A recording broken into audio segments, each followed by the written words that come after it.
ابو سفیان گھوڑے پر سوار دونوں قیدیوں کے قریب گیا اور دونوں نے اسے کہا وہ زندگی کی آخری نماز پڑھنا چاہتے ہیں۔ ابو سفیان نے انہیں اجازت دے دی۔ خالد اب مدینہ کی طرف جا رہا تھا۔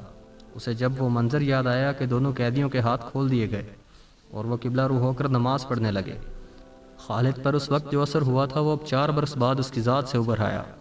گھوڑے کی پیٹھ پر بیٹھے بیٹھے خالد کا سر جھک گیا۔ خبیب بن عدی اور زید بن دسنہ ہجوم کی چیخ و پکار سے لاتعلق اپنی موت سے بے پرواہ خدا کے حضور رکوع و سجود میں محو تھے۔ انہوں نے نہایت اطمینان سے نماز پڑھی، دعا کے لیے ہاتھ اٹھائے۔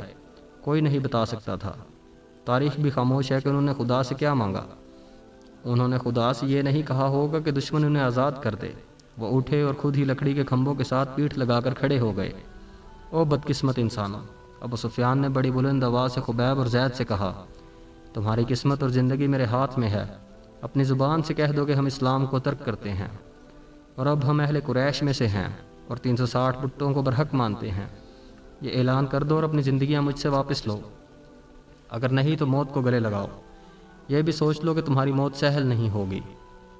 اے باطل کے پجاری ابو سفیان! زید کی آواز گرجی، ہم لعنت بھیجتے ہیں پتھر کے ان بتوں پر جو اپنے اوپر بیٹھی ہوئی مکھی کو بھی نہیں اڑا سکتے۔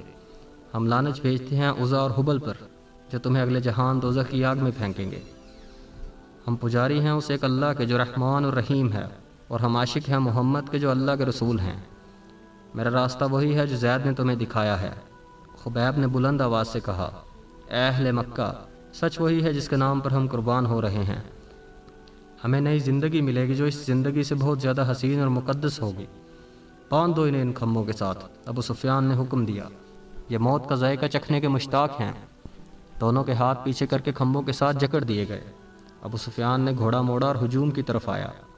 عزا اور حبل کی قسم! ابو سفیان نے بلند آواز سے ہجوم سے کہا، میں نے اپنے قبیلے میں کوئی ایک بھی ایسا نہیں دیکھا جو اپنے سردار پر اس محبت اور احسار سے جان قربان کرنے کے لیے تیار ہو جس طرح محمد کے پیروکار اس کے نام پر فدا ہوتے ہیں۔ ہند اپنے گھوڑے پر سوار کچھ دور کھڑی تھی۔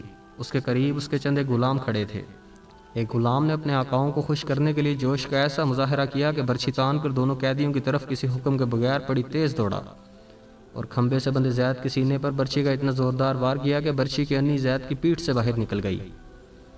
زید بن دسنہ فوراً شہید ہو گئے۔ اس غلام نے سینہ تان کر ہجوم کی طرف خراج تحسین کی توقع پر دیکھا، لیکن ہجوم کچھ اور ہی قسم کا شور بلند کرنے لگا۔ تماشائی کہتے تھے کہ یہ کوئی تماشا نہیں ہوا، یہ مسلمان اتنی سہل موت کے قابل نہیں، ہمیں کوئی تماشا دکھاؤ۔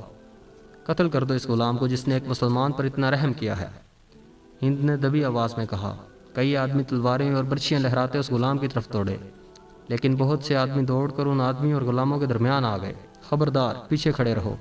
ایک آدمی جو گھوڑے پر سوار تھا للکار کر کہا۔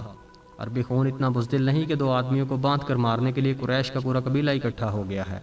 خدا کی قسم، اگر ابو سفیان کی جگہ میں ہوتا ان دونوں آدمیوں کو آزاد کر دیتا۔ یہ ہمارا خون ہے اور یہ ہمارے مہمان ہیں، ہم ان سے میدان جنگ میں لڑیں گے۔ یہ خالد تھا، یہ ٹھیک کہتا ہے۔ ہجوم میں سے کئی آوازیں سنائی دیں۔ دشمن کو باندھ کر مارنا عرب کی روایات کے خلاف ہے۔ تماشائیوں کے ہجوم میں سے بے شمار آوازیں ایسی سنائی دے رہی تھی جو کہتی تھیں کہ ہم تماشا دیکھیں گے، ہم دشمن کو اس طرح ماریں گے کہ وہ مر مر کے جیے۔ تھوڑی دیر بعد تماشائیوں کا ہجوم 2 حصوں میں بٹ گیا۔ ایک گروہ خبیب کے قتل کے خلاف تھا، اسے وہ عرب کی روایتی بہادری کے منافی سمجھتے تھے، اور دوسرا گروہ خبیب کو تڑپا تڑپا کے مارنے کے نعرے لگا رہا تھا۔ خالد نے جب اہل مکہ کو اور دور دور سے آئے ہوئے تماشائیوں کو اس طرح ایک دوسرے کے خلاف نعرے لگاتے دیکھا تو وہ دوڑتا ہوا ابو سفیان تک گیا۔ دیکھ لیا ابو سفیان؟ خالد نے کہا۔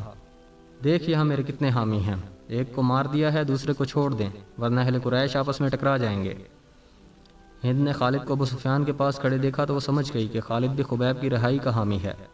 ہند نے گھوڑے کو ایر لگائی اور ان دونوں کے پاس جا پہنچی۔ خالد، ہند نے سخت بفری ہوئی آواز میں کہا، میں جانتی ہوں تم کیا چاہتے ہو۔ کیا تم ابو سفیان کو اپنا سردار نہیں مانتے؟ اگر نہیں تو یہاں سے چلے جاؤ، میں نے جو سوچا ہے وہ ہو کر رہے گا۔ خالد، ابو سفیان نے کہا، اگر تم سمجھتے ہو کہ میرا حکم اور میرے ارادے صحیح نہیں تو بھی مجھے ان پر عمل کرنے دو۔ اگر میں نے اپنا حکم واپس لے لیا تو یہ میری کمزوری ہوگی، پھر لوگ میرے ہر حکم پر یہ توقع رکھیں گے کہ میں اپنا حکم واپس لے لوں۔ خالد کو آج مدینہ کے رستے میں یاد آ رہا تھا اور اسے افسوس ہو رہا تھا کہ اس نے ابو سفیان کا حکم مان لیا تھا۔ خالد کی خوبیوں میں سب سے بڑی خوبی نظم و نسق اور اپنے سردار کی اطاعت تھی، اس نے اپنے سینے پر پتھر رکھ کر صرف اس لیے ابو سفیان کا حکم مان لیا تھا کہ اہل قریش میں حکم عدولی کی روایت قائم نہ ہو۔ اے اہل مکہ، ابو سفیان نے 2 گروہوں میں بٹے ہوئے تماشائیوں کو بلند آواز میں کہا، اگر آج یہاں 2 مسلمانوں کے قتل پر ہم یوں بٹ گئے تو ہم میدان جنگ میں بھی کسی نہ کسی مسئلے پر بٹ جائیں گے اور فتح تمہارے دشمن کی ہوگی۔ اگر اپنے سردار کی اطاعت سے یوں انحراف کرو گے تو تمہارا انجام بہت برا ہوگا۔ ہجوم کا شور و غوغا کم ہو گیا، لیکن خالد نے دیکھا کہ اہل مکہ کے کئی ایک سردار چہروں پر نفرت کے آثار لیے واپس گھروں کو جا رہے تھے۔ انہیں دیکھ کر بہت سے لوگ بھی جو تماشا دیکھنے آئے تھے واپس چلے گئے۔ خالد وہاں نہیں رکنا چاہتا تھا، لیکن وہ خطرہ محسوس کر رہا تھا کہ دونوں گروہ آپس میں ٹکرا جائیں گے۔ اس کے اپنے قبیلے کے زیادہ تر لوگ تماشائیوں میں موجود تھے، وہ کم از کم اپنے قبیلے کو اپنے قابو میں رکھ سکتا تھا۔ ہند نے تماشے کا پورا انتظام کر رکھا تھا۔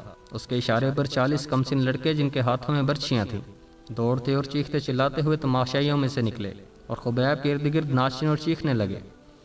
2-4 لڑکے برچیاں تانے ہوئے خبیب تک جاتے اور دوڑ کر خبیب پر وار کرتے تھے، لیکن خبیب کو گزند پہنچائے بغیر ہاتھ روک لیتے۔ خبیب بدکتے اور نعرہ لگاتے تھے، میرا خدا سچا ہے اور محمد خدا کے رسول ہیں۔ چند اور لڑکے اسی طرح برچیاں تان کر ان پر ہلہ بولتے جیسے خبیب کے جسم کو چھلنی کر دیں گے، لیکن وار کر کے وار روک لیتے۔ خبیب کے بدکنے پر تماشائیوں کا ہجوم داد و تحسین کے نعرے اور کہہ کے لگاتا۔ لڑکوں کا یہ کھیل کچھ دیر جاری رہا۔ اس کے بعد لڑکوں نے یہ طریقہ اختیار کیا کہ برچی کا وار بڑی زور سے کرتے، لیکن خبیب کے جسم پر اتنا سوار لگتا کہ برچیوں کی انیاں کھال میں ذرا سی اتر کر پیچھے جاتی۔ بہت دیر تک یہی کھیل چلتا رہا۔ تماشائی داد و تحسین کے نعرے اور خبیب اللہ اکبر اور محمد رسول اللہ صلی اللہ علیہ وآلہ وسلم کے نعرے بلند کرتے رہے۔ خبیب کے کپڑے خون سے لال ہو چکے تھے۔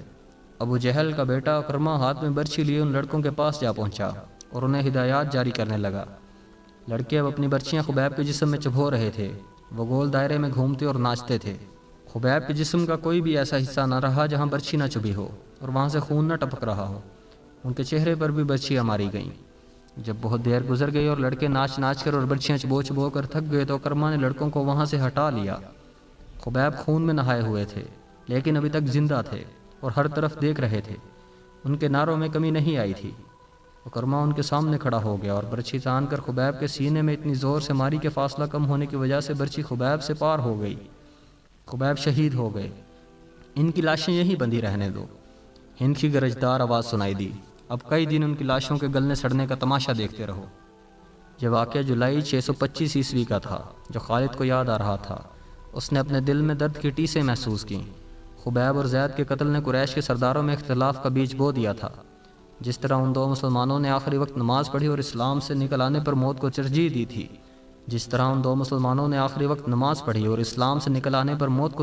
تھی، اس نے قریش کے کئی سرداروں پر گہرا اثر چھوڑا۔ خود خالد نے اگر اسلام کی نہیں تو خبیب اور زید کی دل ہی دل میں بہت تعریف کی تھی۔